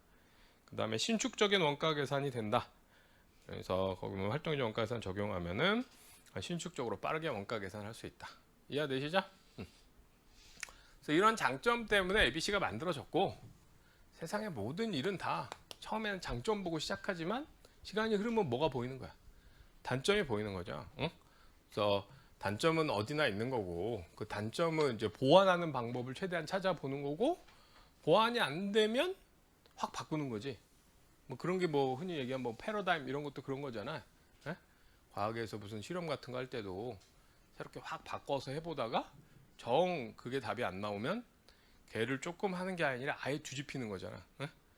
여러분도 종합반 수업 들어보면 수업 들을 때 장점 보고 온 거 아니에요? 장점이 뭐야? 종합반의 장점. 생각 없이 나와도 진도를 뽑아준다. 제일 큰 장점이야. 에? 단점. 내 진도와 수업 진도가 벌어진다. 뭐 그런 게 단점이지. 응? 근데 그래서 이제 단점이 자꾸 커지고 막 그러다 보면 이제 동영상으로 많이 돌려. 응? 동영상으로 돌리면 또 장점이 보이죠. 동영상으로 돌리면 내가 딱 원하는 거를 빠르게 보고 뭐 모르는 거 잘하고 막 이럴 것 같죠. 해봐. 응? 생각보다 그건 굉장히 어려운 일이에요. 혼자 알아서 공부하는 건 하루 종일 그것도 하루가 얼마나 긴지는 혼자 공부해 보면 알아. 책상에 앉아서. 혼자 책상에 앉아서 여러분 몇 시부터 공부 시작할지 모르겠는데 한 6시부터 공부 시작하잖아요. 그러면 하루가 정말 길어. 6시부터 공부 시작하면 정말 하루가 다 간 것 같은데 점심때가 안 돼. 점심 먹고 나면 다시 온전히 하루가 남았어. 놀랍게 길어 생각보다. 그래서 그걸 잘할 수 있으면 엄청난 양을 공부할 수 있어, 하루에. 근데 그게 어렵지. 그래서 여러분이 공부할 때는 뭔가 아이디어란 상황 있잖아. 최적으로 잘하는 상황. 그걸 꿈꾸지만, 응? 연관은 여러분은 사람으로서 한계를 분명히 갖고 있다.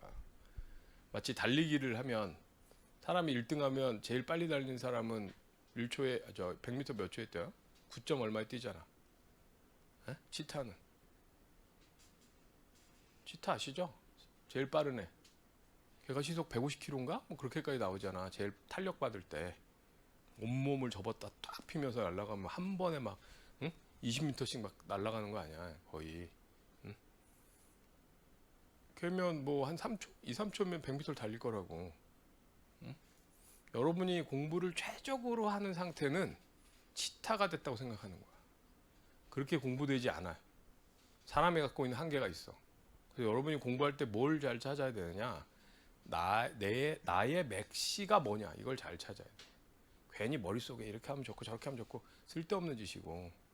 그래서 혼자 공부하면 계획표를 멋지게 짜잖아. 계획표 막 잔뜩 요때 요걸 보고 요때 요거 복습하고 뭐 하면 뭐 몇 달이면 다 끝나지. 그래서 이렇게 하면 되는데, 해보면 한 3일만 지나면 내 계획표와 또 나의 길은 다른 길을 가잖아. 어?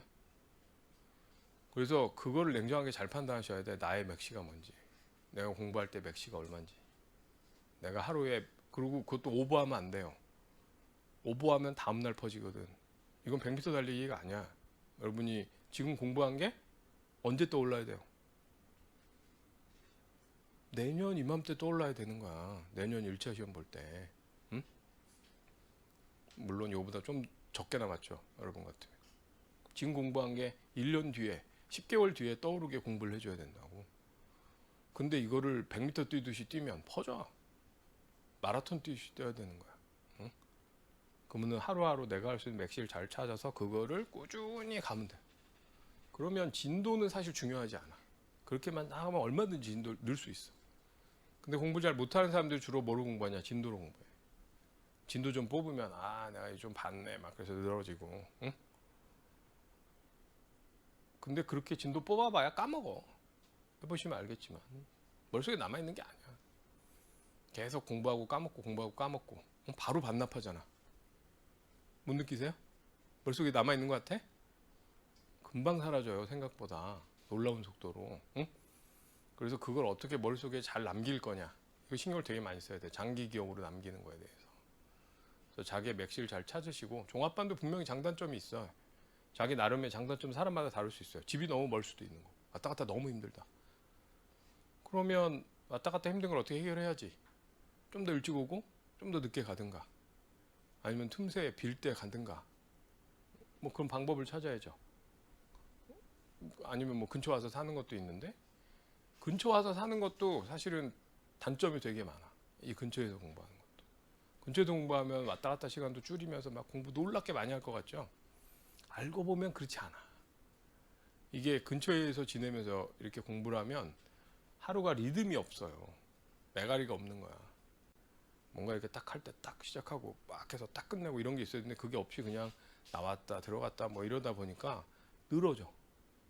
삶의 리듬이. 그럼 공부 집중도도 늘어지고 진도도 늘어져. 그런 걸 되게 조심하셔야 돼. 그래서 나름 이 종합반이 단점은 분명히 있다. 그거를 잘 여러분이 보완해 가면서 가는 거다. 그리고 근데 내가 이렇게 쭉 봤을 때는 종합반을 들으면서 그걸 보완했을 때가 아웃풋이 맥시다. 사실 진짜 최적은 혼자 동영상 보면서 하는 게 최적이겠지만, 막상 해보면 생각대로 안 되는 경우가 99%다. 그래서 지금 거를 잘 최적화하면서 나의 맥시를 쭉 공부하는 습관을 빨리 찾으시라. 응? 그러면 내년에 통차의 가능성이 제일 높아질 거다. 응? 공부하시면서 나름 그걸 잘 찾으시고. 응? 그러니까 ABC도 처음에는 장점 보고 시작한 거야. 근데 운영을 해보니까 이것도 단점이 있는 거지. ABC의 단점. 먼저 제일 큰 단점은 비용이 너무 많이 들어간다. 응? 측정 비용 과다 지출. 너무 돈이 많이 들어간다. 그 다음에 돈이 너무 많이 들어가는 게 있고, 두 번째는 설비 수준 원가는 자의적으로 배분할 수밖에 없다. 공장에 냉난방했다, 아니면 공장에 조경했다, 뭐 이런 거를 제품별로 쫓아가기는 어렵단 말이에요. 그러다 보니까 얘는 수익성 분석 시에는 제외하는 게 유용하죠.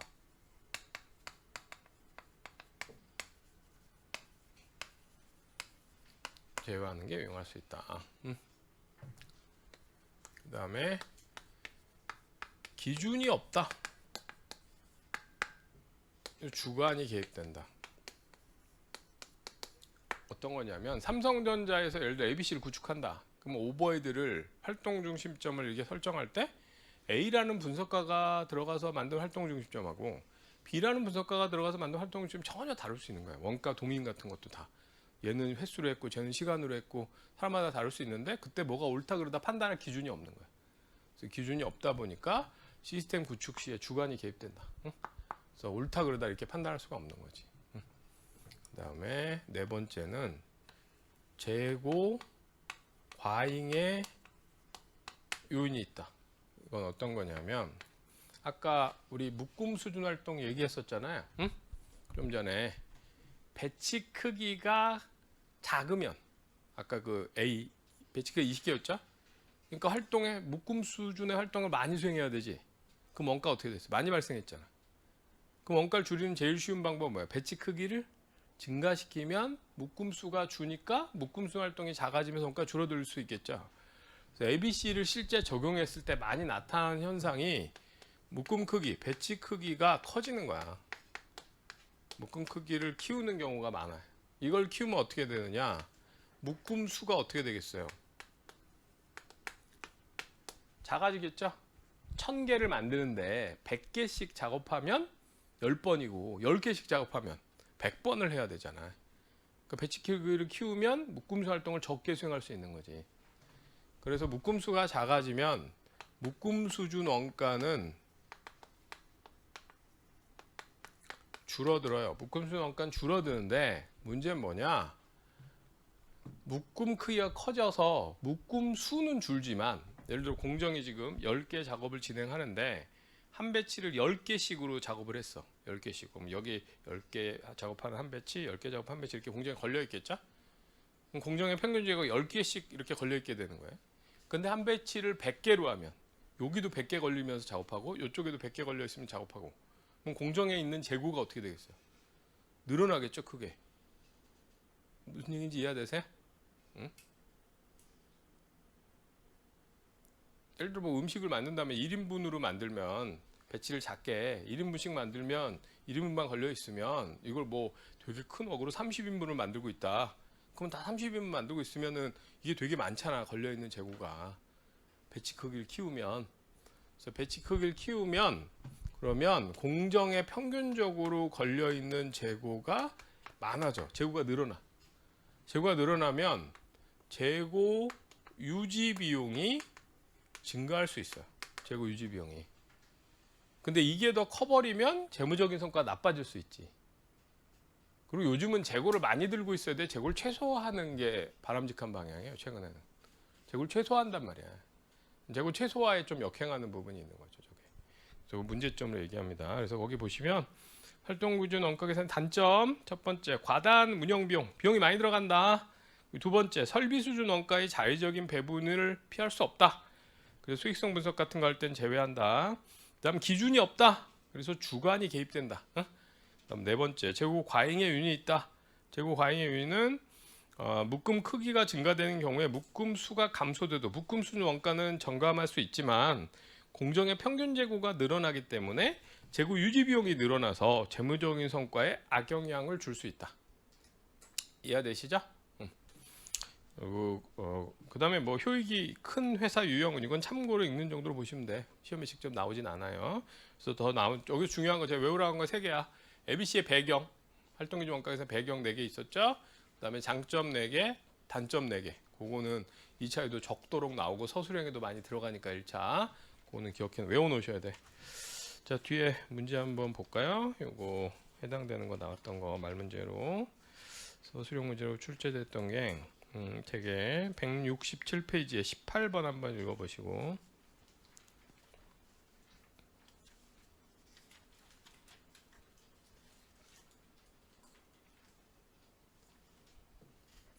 18번.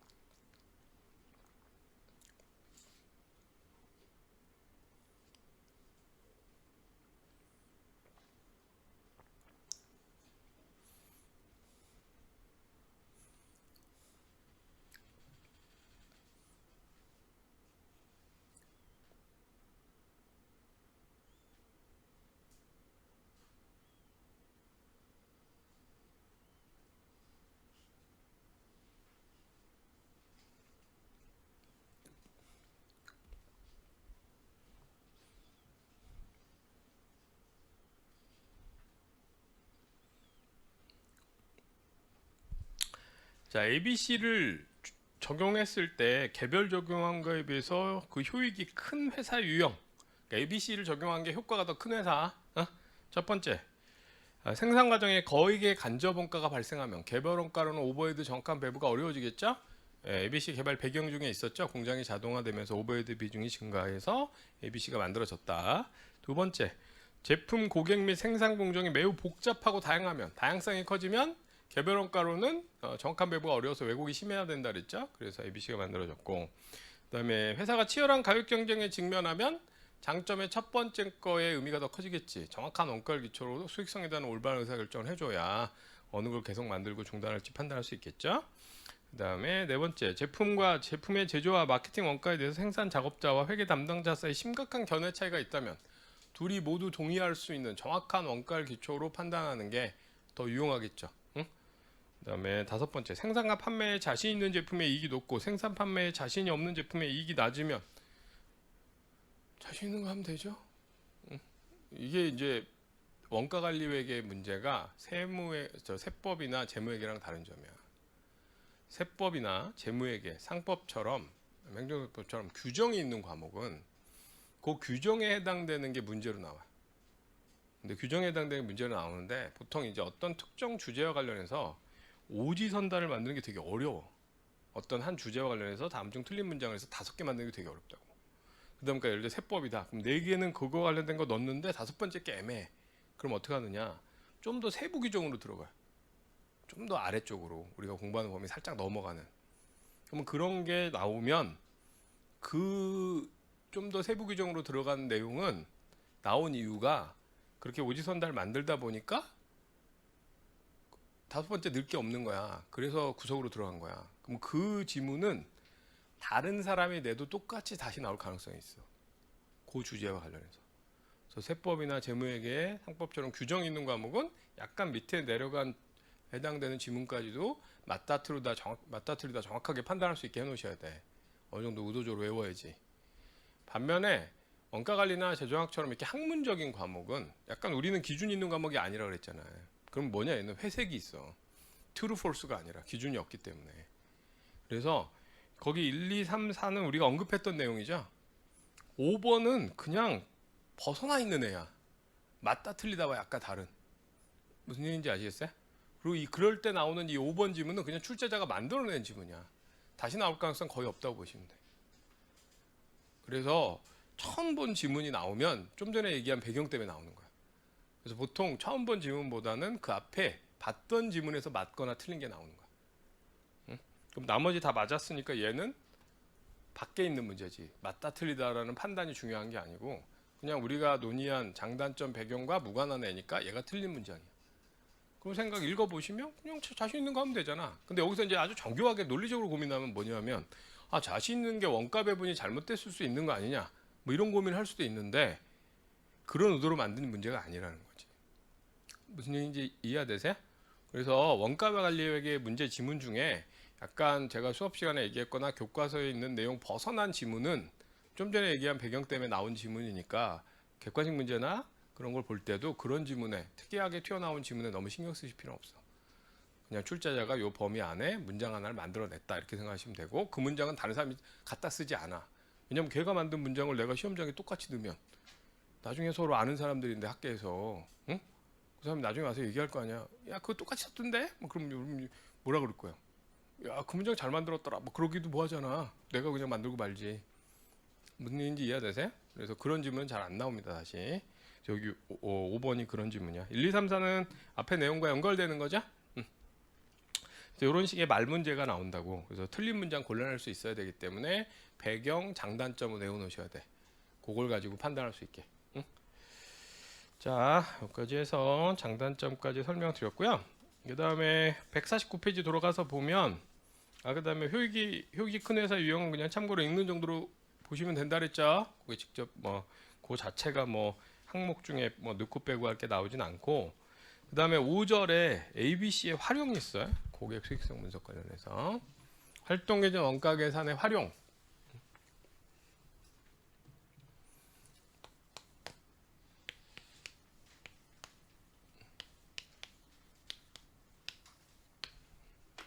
활동계정 원가 계산의 활용이 있는데, 이건 어떤 거냐면 우리가 ABC가 원래는 개별 원가 계산을 발전시킨 거예요. 그래서 오버헤드를 정확하게 배부하는 게 개별 원가를 발전시켜서 ABC가 만들어진 첫 번째 역할이야. 응?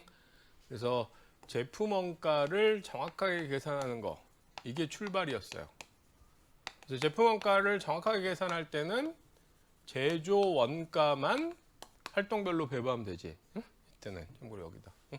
얘는 제조 원가만 활동별로 배부하면 됐어. 근데 이게 정확하게 원가 계산하는 게 유용하니까 아까 앞에 이제 풀던 문제 중에도 고객별 이익이 얼마냐 이런 거 분석할 때 판매 관리비까지 활동별로 배부해 보면 좀 더 의미 있는 정보를 얻을 수 있잖아요, 경영자가. 그래서 이거는 재무회계 목적인데 그걸 떠나서 뭐 고객 수익성 분석이나 그다음에 우리 회사에 납품하는 공급자 원가 계산, 그다음에 서비스업 원가 계산, 이런 데서도 활동기준 원가 계산을 이런 목적으로도 쓰기 시작했다고. 그럼 이거는 외부 정보 이용자 말고 누가 쓰려고 해보는 거야? 경영자가 활용하려고.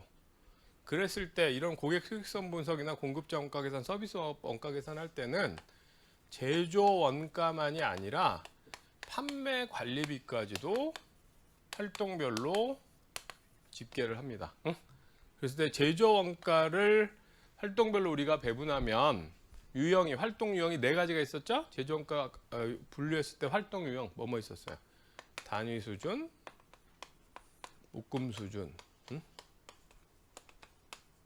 제품 수준, 설비 수준, 이렇게 네 가지 활동 유형이 있었잖아요. 근데 판매 관리비는 약간 유형이 다를 수 있겠죠. 판매 과정에서는. 이거는 고객이 사가니까 고객 단위 수준. 고객이 하나 살 때마다 수행된 활동. 하나 살 때마다. 그 다음에 고객 묶음 수준. 고객이 물건을 요번에 10개 사서 포장을 해줬다. 그럼 요거는 10개당 한 번 할 거 아니야. 응? 그 다음에 고객 유지.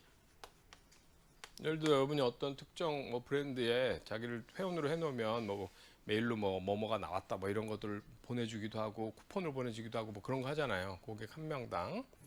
그 다음에 유통 경로. 유통 경로 유지와 관련된 이거 뭐냐? 유통 경로는 예를 들어 뭐 요즘 같으면 뭐 어떤 제품을 팔 때 가전제품 같으면 말이에요. 뭐 삼성, LG다. 그럼 LG 대리점 루트로 파는 방법이 있고 LG가 홈쇼핑으로 파는 방법도 있고 백화점으로 파는 방법도 있잖아요. 그럼 그럴 때 비슷해 보여도 모델명 끝이 약간 달라요. 조금 미묘한 차이들이 다 있어. 그럼 예를 들어 백화점으로 판다. 판매량 얼마 안 될 거 아니야. 근데 거기에 특이한 기능을 좀 넣어주는 거야. 대신 가격은 훨씬 높아지는 거죠. 그럼 그거를 그 백화점 루트를 유지하느라고 추가적으로 들어간 기능, 그 비용하고 거기서 남는 이익하고 이런 거 분석해 봐야 될 거 아니야. 그래서 특정 유통 경로와 관련되는 비용, 활동 이것도 있다고. 홈쇼핑으로 판다. 그럼 또 루트가 다르잖아. 그런 게 있고, 그 다음에 전체 기업 유지와 관련된 활동이 있고, 그래서 판매 관리 활동을 나누면 이렇게 더 세분할 수 있습니다. 그랬을 때 고객 수익성을 분석하고 싶다. 그러면 고객 수준 활동까지만 포함해서 분석하겠죠. 응? 고객 수익성 분석할 때는. 그 다음에 유통 경로의 수익성을 분석하고 싶다. 지금 TV를 그 홈쇼핑 루트를 통해서 파는데 이게 얼마 남았냐 이런 거 분석해 보고 싶다. 그러면 그 유통 경로 관련된 비용까지 포함해서 분석을 하겠죠. 그래서 유통 경로 수익성 같은 거 분석할 때는 그 유통 경로와 관련되는 활동 원가까지 포함해서 분석을 하게 되는 거지. 이렇게 범위를 바꿔가면서 목적에 따라서 판매 관리 활동도 활동별로 구분한다. 그래서 거기 책에 보면 149페이지 밑에 고객 원가 계층이라고 돼 있고 뒤에 넘겨보시면 이게 판매 관리 활동의 유형이에요. 그래서 다음 페이지 150페이지 보시면 고객 판매 단위 수준 원가, 뭐 단위 수준 원가, 단위 수준 활동, 미국 책들도 그 끝에 표현들이 다 달라. 이게 기준이 있는 과목이 아니다 보니까 컨셉만 알아놓으시면 돼. 고객이 하나 살 때마다 수행되는 활동이고, 커스터머 배치 레벨, 고객이 요번에 오더 한 번에 대해서 주문 처리를 하거나 배송을 하거나 이런 거. 그 다음에 커스터머 서스테이닝, 고객 유지. 그래서 고객 한 명당 들어가는 거, 우편 발송이나 아니면 방문 관련되는 거. 그 다음에 유통 경로. 그러면 이거는 유통 채널과 관련되는 거. 그 다음 기업 유지는 완전히 공통적으로 발생한 거. 뭐 이런 판매 관리비와 관련된 것도 활동 이용을 나눌 수 있는데, 그때 보통 고객 수익성 분석하면 고객으로 쫓아가지는 활동까지만 포함해서 수익성을 분석하게 되죠. 그리고 그래서 그 밑에 보면 고객 수익성 분석 문제가 있잖아요. 유통 경로는 좀 중요성이 떨어지고 고객 수익성 분석만 좀 정확하게 해놓으시면 되는데, 그 고객 수익성 분석과 관련해서는 여기 제조원가 판매 관리비까지 다 활동별로 나눠야 되잖아. 문제가 너무 커지잖아요. 이것도 활동을 하고 얘도 활동을 해야 되니까. 그래서 2차 문제는 제조기업의 고객 수익성 분석 문제가 나오는데, 1차 문제는 고객 수익성 분석 문제를 내다보면 제조원가 판매 관리비가 모두 활동으로 되니까 너무 활동이 많아진다고. 그래서 보통 어떻게 하느냐, 제조 부분은 사오는 걸로 줘. 상기업이면 이건 간단히 매출가 찾을 수 있겠죠. 그 다음 판매 관리비만 활동으로 나눈 상태로 문제를 구성하는 경우가 많아요. 그래서 아까 앞에 우리 제일 처음에 풀어봤던 문제도 판매 관리비만 활동으로 나눴잖아요. 그게 다 합치면 너무 문제가 커지다 보니까. 응? 그래서 그 밑에 있는 게 대표적인 문제 스타일입니다. 3-5번 그거 읽어보시고, A형 고객하고 B형 고객 그 두 개만 한번 찾아볼게요. 그리고 거기 읽어보시면 이 고객 수익성 분석 문제부터는 우리가 일반적으로 지금까지 익숙한 건 어떤 거냐면 총 오버헤드가 있고 그걸 찢어주는 거란 말이야. 각각 대상에 어떻게 나누냐 이런 방식이었으면, 지금 여기 문제는 전혀 그런 방식이 아니야. 그냥 배부율이 있고 고객별로만 찾고 많은 거예요. 근데 왜 그러냐면, 예를 들어 실제 ABC는 이제 최근으로 올수록 이런 스타일이 더 많은데, 이유는 ABC 적용하는 회사들은 제품 종류가 1000개야. 그럼 제품 종류가 너무 많다 보니까 ABC 적용하는 거 아니에요. 그럼 그 1000개의 전체 금액을 뿌리는 게 중요한 게 아니라 개별 제품이 그래서 배분한 결과로 수익성이 있느냐 없느냐 요걸 판단하는 게 더 중요하다고. 무슨 얘기인지 이해되시죠? 여기도 활동원가 토탈이 얼마냐가 아니라 A 고객, B 고객이 수익성이 있느냐 없느냐 여기에 집중해서 문제를 낸 거야. 그래서 거기 내용에 보시면 배부율까지 이미 찾아놨죠? 그래서 배부만 하면 되는 거지. 근데 배부할 때 뭘 해야 되느냐, 원가 동인의 수를 고객별로 잘 찾아야 돼. 거기 읽어보시고 A형 고객과 B형 고객의 원가 동인을 각각 찾아보세요. 활동이 지금 5개가 있어. A형 고객과 B형 고객이 원가 동인이 어떻게 되는지.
자, 거기 보면 활동 중심점이 판매 관리 활동을 5개 로 나눈 거죠. 인터넷 주문, 전화 주문, 반품 처리, 긴급 배송, 고객 유지. 자, 그러면 이제 A형 고객부터 한번 보면 인터넷 주문 몇 건 한 거예요? 연간 주문 한 건인데 전화 주문했으니까 인터넷 주문 한 적 없죠? 그다음 B형 고객 같으면 6번을 주문했는데 전화 주문 한 건도 전화 주문이 B형 같으면 하나도 없지. 응? 전부 전화 주문인가? 좀 보면 연간 전화 주문 건수가 B형 고객 0. C형 고객 A와 C하고 찾아볼게요. 잠깐 B는 없으니까 미안합니다. B 대신 C를 찾아볼게요. 그러면 C를 찾으면 C는 거기 연간 주문이 7건인데 전화 주문 4건이잖아. 그럼 3건은 뭐야? 인터넷 주문인 거죠. 응? 그래서 A와 C 두 개 한번 찾아보면 B 말고 그럼 A는 인터넷 주문은 한 적이 없어. 전화 주문 한 건 했어요.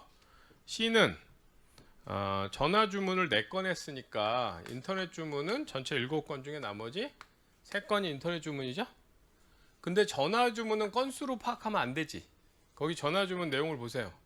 활동 원가 동인 찾은 거. 전화 주문은 트랜잭션이야, 듀레이션이야? 듀레이션이죠. 시간 기준으로 했으니까 시간을 찾아놔야 되는 거야. 응? 그러면 A형 고객은 전화 주문을 한 건에 0.25시간에서 0.25시간이고 B형 고객은 한 건당 1시간씩 전화를 했어. 네? 4시간이고 반품은 A는 없었고 B래 C는 반품을 2건 했고 긴급 배송은 A는 한 건, C는 없었어요. 그 다음에 고객 한 명당 일정하게 유지 비용이 들어가는 거야. 상황 이해되시죠? 원가 동인 찾았고 그러면 A와 C를 수익성을 한번 분석하면 A는 전체 매출액이 10만 원인데 A는 반품한 적이 없어요. 그래서 그게 그대로 매출액이야. 그 다음 원가율은 거기 몇 포인트라고 돼 있어요. 매출 원가율이. 여기 상기업이죠? 사다 파는 거니까 제조 원가는 활동별로 나눌 필요 없잖아. 그러면은 75%? 맞아요? 그럼 7만 5천 원이 매출 원가니까 매출 총이익 그로스 마진은 2만 5천 원 이렇게 되겠죠? 그 다음 C형 고객은 매출액이 25만 원이고 반품을 5만 원 했어요.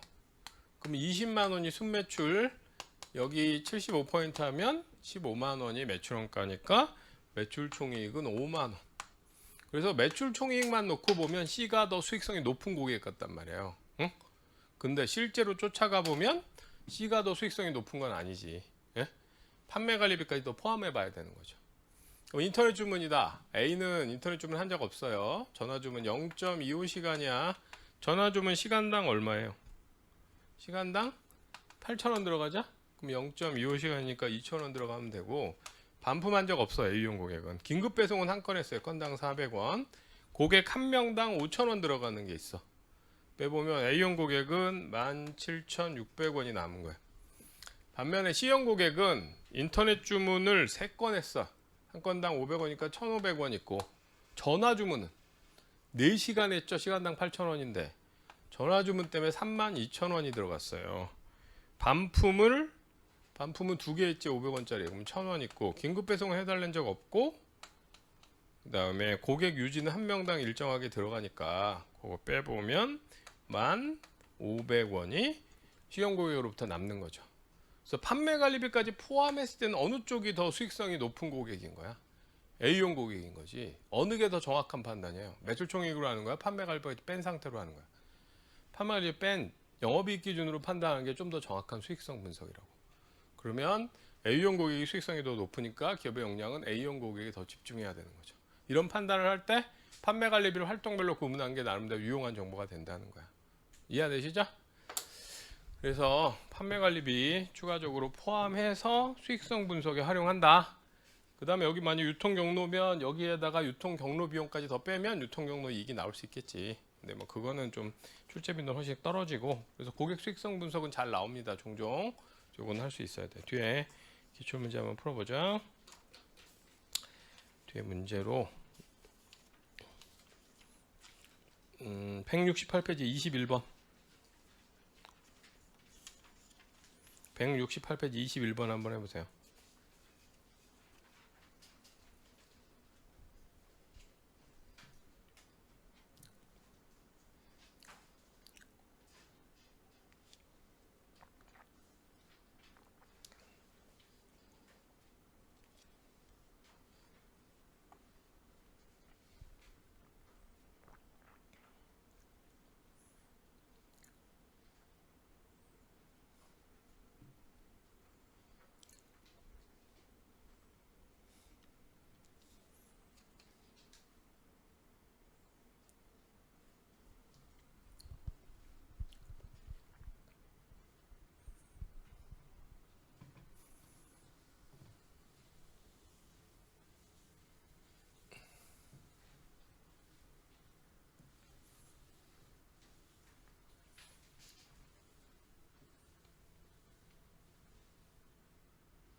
자, A고로부터 얻는 이익을 물어봤죠?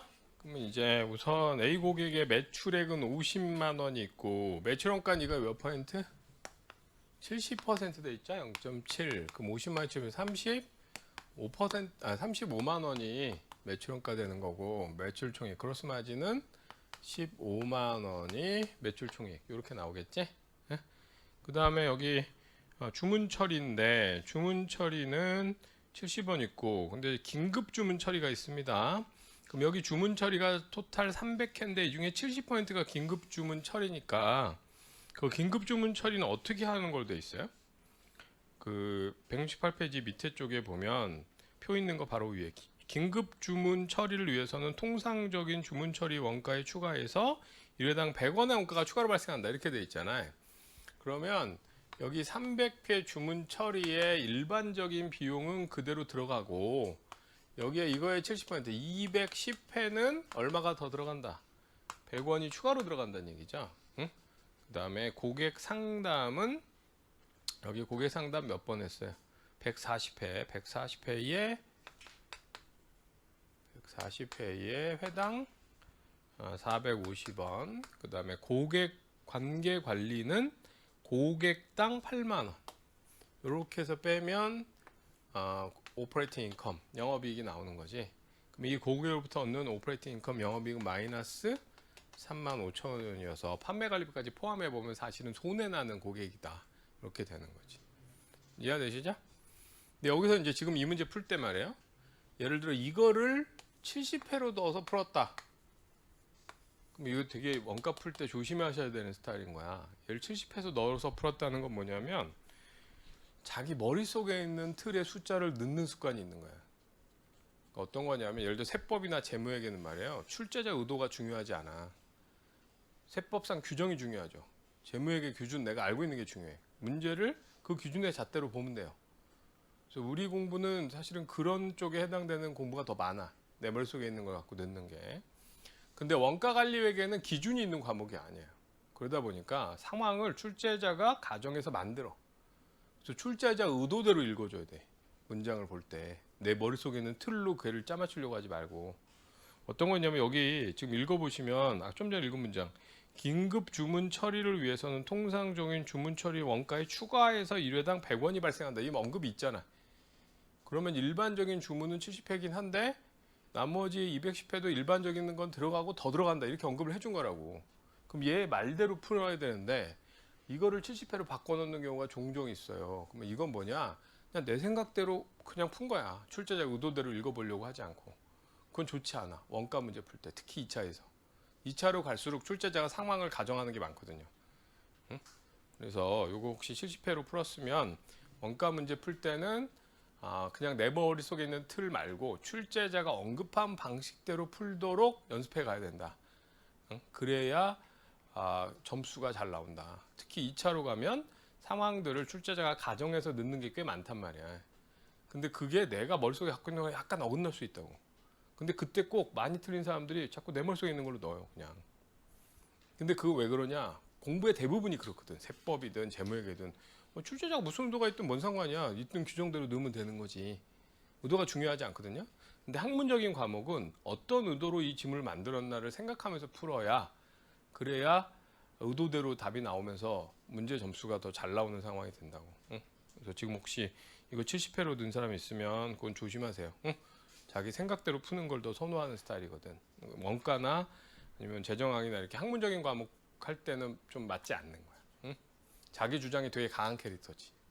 나중에 실제 일할 때도 나중에 여러분이 무슨 일을 할 때 근데 뭐 예를 들어 뭐 세부금 관련되는 걸 한다. 그럼 그거야 뭐 고객이 뭐라고 하든 상관없는 건데 많은 경우는 제가 뭘 원하느냐에 맞춰서 좀 조정해 줄 부분이 있거든. 근데 그런 걸 잘하는 사람이 나중 돼도 고객도 더 많아지고 응? 기업에 들어가도 결과가 좋다고. 그래서 좀 출제자 의도대로 읽는 법 요거를 조금 더 신경 쓰셔야 돼. 응? 우리는 자 여기까지 해서 수익성 분석 관련되는 거 봤고 지금 수익성 분석 중에서 우리 첫 번째 고객 수익성 분석 봤고 그 다음 있는 게 서플라이어 공급자 원가 계산인데 그 본문에 가보면 지금까지 한 걸로 해가지고 거기 장단점 봤고요. 고객 수익성 분석으로 3-5번까지 풀었죠? 그 다음에 이제 그 뒤가 3-6번 공급자 원가 계산이 있는데 요것도 활동계조 원가 계산을 활용하는 거의 한 유형이야.